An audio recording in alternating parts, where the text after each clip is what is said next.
L'enfer, chant 3, vers 1 à 51, au seuil de l'enfer.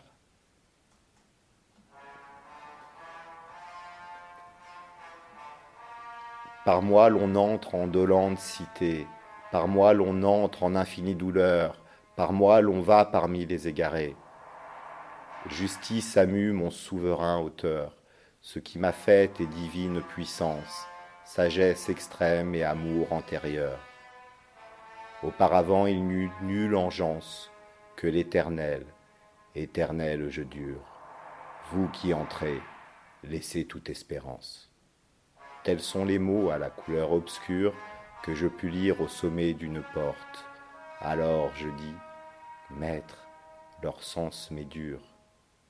Et lui, me devinant en quelque sorte, il faut laisser toutes les craintes ici, il faut qu'ici la lâcheté soit morte. Nous arrivons au lieu où je t'ai dit que tu verrais les foules dans la peine qui ont cessé d'être saines d'esprit. Puis ayant posé sa main sur la mienne, d'un air joyeux dont je fus conforté, il m'entretint des choses souterraines.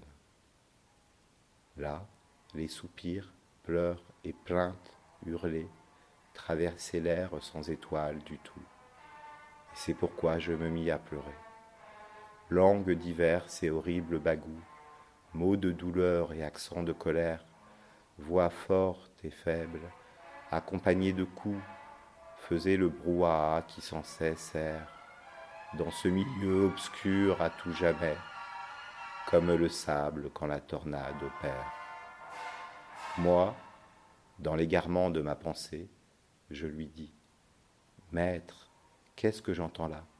Qui sont ces gens de douleur écrasés? Et lui à moi, ce malheureux état est partagé par les âmes blâmables, quand leur vie nul ne flétrit ni loie. Elles se mêlent à ce cœur déplorable des anges qui ne furent ni révoltés, ni fidèles à Dieu, mais inserviables. Le ciel les chasse, afin de mieux briller. Le fond de l'enfer non plus n'en veut pas, car les méchants en prendraient vanité. Et moi, Maître, quel est ce si grand pas qui les fait là se lamenter si fort? Il répondit, en quelques mots, voilà, ceux-ci n'ont pas d'espérance de mort, et l'obscure vie qu'ils mènent est si basse qu'ils sont envieux de tout autre sort.